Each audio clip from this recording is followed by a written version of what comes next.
This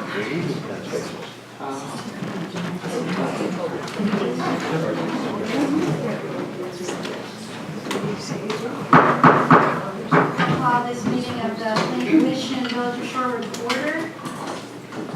Shall we start with roll call?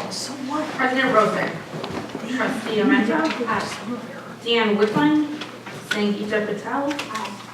Leah Blankenship. Tim Hansen. Here. Therese Klein. Here. Barbara Kylie Miller. Here. Eric Kudo. Here. Has this meeting been properly noticed? Yes. Okay.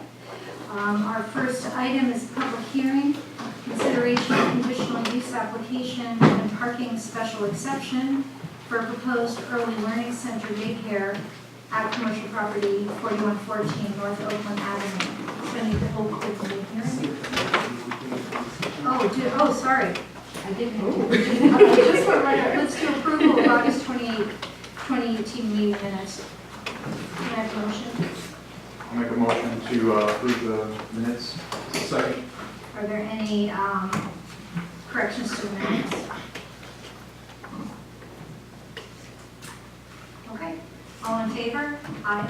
Aye. All opposed? Okay, motion passes. Now we can move on to public hearing, consideration of conditional use application and parking special exception for proposed early learning center / daycare at commercial property 4114 North Oakland Avenue. And Barb, you're going to have to help me. So we open the public hearing. Correct. So we open the public hearing, and typically I read the memo as best as I can for the benefit of the audience, so it's not a chance to read it. Okay. Can I just get a show of hands of how many people are here to speak on this item? 1, 2, 3, 4, 5, 6, 7, 8, 9. Okay. In the interest of moving our agenda along, I'm going to ask people to limit your comments to 3 minutes. And if someone else has already made a point, you can just say, I agree with so-and-so. This is the 3rd time we've heard this proposal, so I appreciate everyone coming and making your statements, but I'd like to be done by 8:30 if possible. So anyway, okay, so. Sure.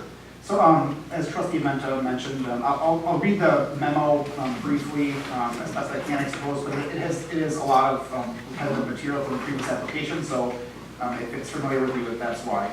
So the history of the item, the Planning Commission considered a similar application at the June 26th and July 24th meeting and ultimately denied the application based on a finding that adequate measures had not been taken to provide ingress and egress so designed as to minimize traffic congestion in the public streets as required by 535.25C5 of the Village Code. The applicant has modified his previous submission by being willing to relocate staff parking off-site and performing an existing parking study, which identified that a lack of enforcement has allowed customers of neighboring businesses and residents to illegitimately park in the lot under consideration with this application. The applicant believes that by understanding these 2 aspects in conjunction with a new traffic and parking study, his application warrants a new consideration. Further, nothing in the Village Code prohibits an applicant from seeking new consideration.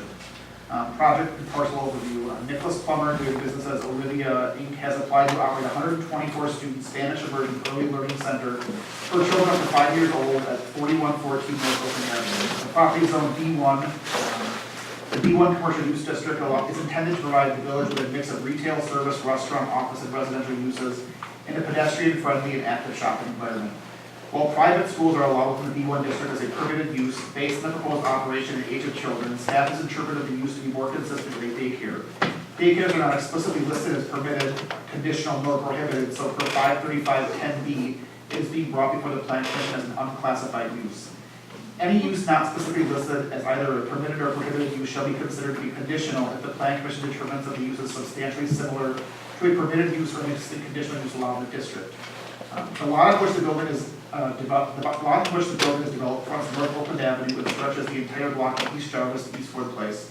2 buildings are located on that lot, one of approximately 4,700 square feet, which contains Wells Fargo Bank and Stone Creek Coffee, and one of approximately 9,900 square feet, which is currently vacant and was formerly occupied by Goldie's. Exterior modifications are planned to the building to add doors and windows in the rear elevation and slight modifications to the front facade to alter existing entryways. Those changes will need to be reviewed and approved by the design review board and permitted accordingly. Proposed operations. Casa de Corazon will operate as a franchise. It will be the first venture outside of Minnesota and the second franchise overall Licensure will come from the Wisconsin Department of Children and Families. Council Decor Zone will occupy the entire vacant building. Schematic floor plans have been provided. Proposed hours of operation will be from 7 a.m. to 6 p.m. with drop-off occurring between 7:30 and 8:30 a.m. and pickup occurring between 4:30 p.m. and 5:30 p.m. At full capacity, 124 children could be on the site at one time. 3 overlapping shifts of up to 30 employees at one time would work at the facility. The first shift of 12 would arrive at 7 a.m. and leave at 4 p.m. The second shift of 6 would arrive at 8 a.m. and depart at 5 p.m. And the third shift would start at 9 a.m. and depart at 6 p.m. The applicant has agreed in concept to provide some or all employee parking off-site in a private lot. The owner would bus employees from the private lot to the site by a small van or bus, which will be parked on site. Details of this arrangement will be requested as a condition of approval. Food preparation would also be involved with the proposed operations, and local deliveries from farmers of fruits and vegetables would be expected 2 times per week.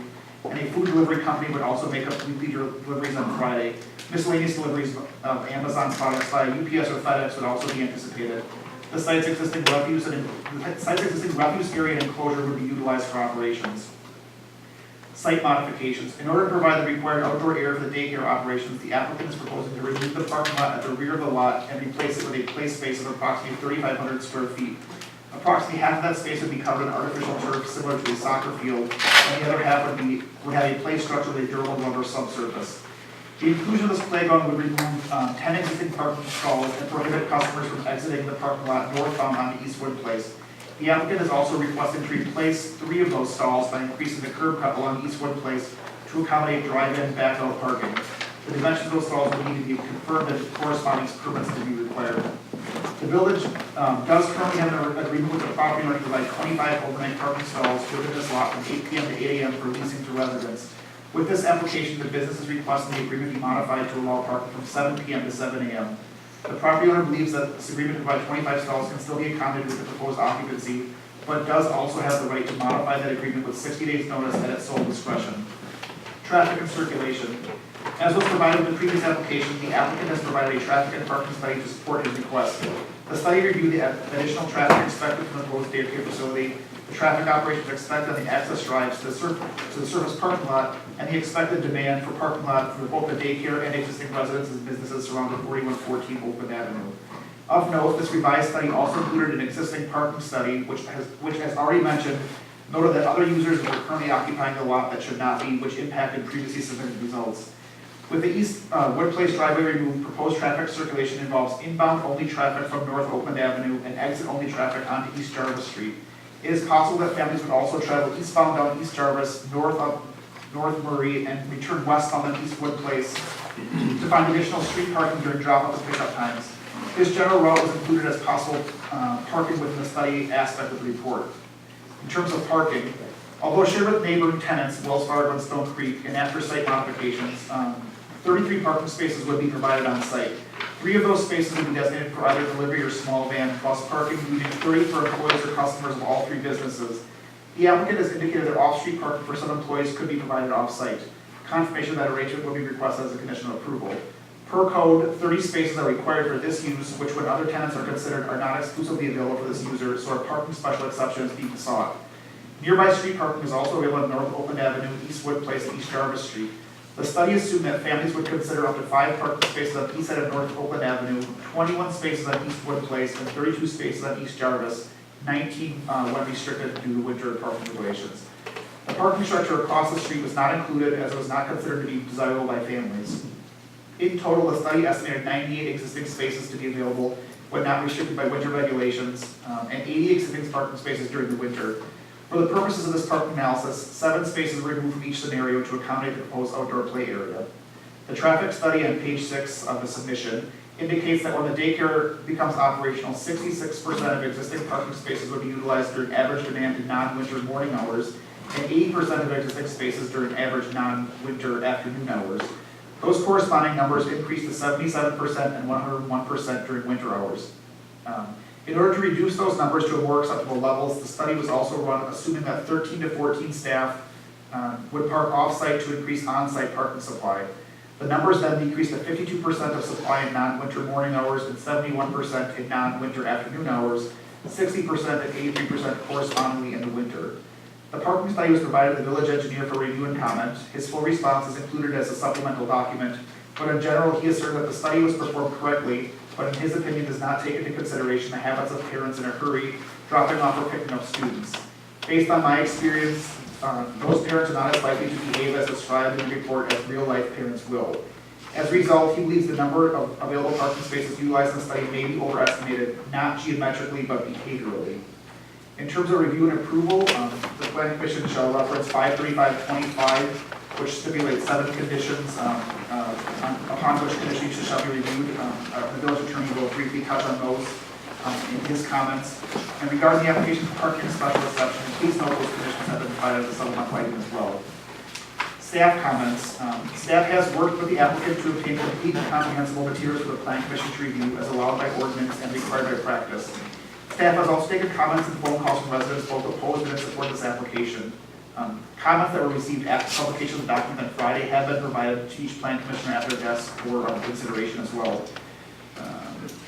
While not required, a mailed notice of the public hearing was once again sent out to nearby residents, and an article was placed in the village manager's memo for increased communication to residents. Understand that previous review centered on parking traffic circulation. The study was once again provided to the village engineer, who has provided his professional analysis and opinion. However, staff also notes that all applications shall be reviewed and considered under all 7 required findings. Okay, so then do we now hear from the applicant? Correct. Okay, is the applicant here? Yes, ma'am. Can I ask you to keep your remarks to the new material that we've seen, since we've already had an opportunity to hear you describe the project and the benefits and et cetera. So if you could just address what's new and improved. Yes, ma'am, I'll do the best I can. I just want to thank you all for hearing this for a third time. I understand that last time this was rushed, and I erred in that. It was a mistake. Prior to this starting in June, I spoke with Mr. Buchentrog, and he advised me to go to the community and hold my own neighborhood meeting. And I walked 11 miles through your village, putting flyers out at people's doors and speaking to your businesses, and only one person attended that meeting.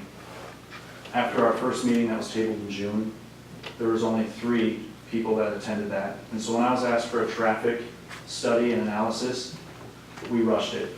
It wasn't what it should have been, and I didn't realize how important and fully appreciate how significant the parking and traffic is to the families on Wood and Jarvis. So for that mistake, I apologize both for your time and your efforts.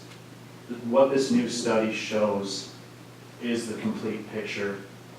It has 7 spaces that are utilized by residents and non-businesses on our site because it is more convenient to park on a surface lot than it is to park in a ramp and walk down 4 flights of stairs. 7 people at any given time out of 40, 17.5%. That's a huge number taken out of our traffic study. Now, if you consider that we're removing 7 spaces, that number of 7 people at any given time that should not be in there jumps to 22% roughly. Again, that's a huge number of traffic or of parking spaces being utilized that would not normally be utilized if the building wasn't vacant. It's been a vacant building for 4 years. People have come to realize that and utilize it for their day-to-day lives. So based on those alone, I feel like this new traffic study is much more accurate with removal of those individuals. The reason that I want to be here in Shorewood is because Shorewood is special, it's unique. You all know that, you live here. CASA wants to benefit the community, so much so that Ms. Natalie Standridge, who's the CEO and founder of CASA Corazon and a Wisconsin native, has attended this meeting this evening. She wants this to return to her home state because she knows how special it is for the families in Minnesota. And so with that, I apologize again wholeheartedly.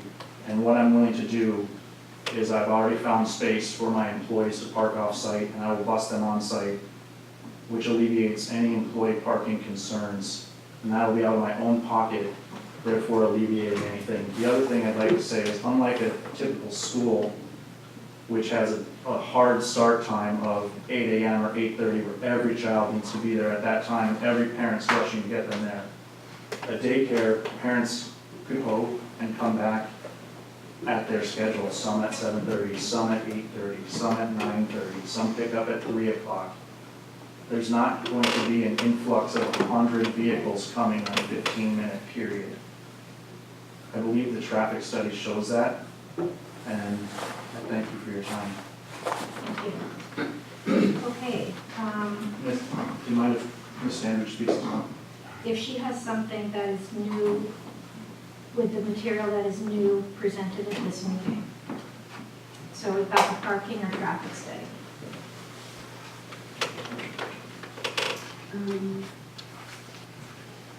I would just like a couple minutes just to introduce myself, and then we'll let John speak to the details of the study.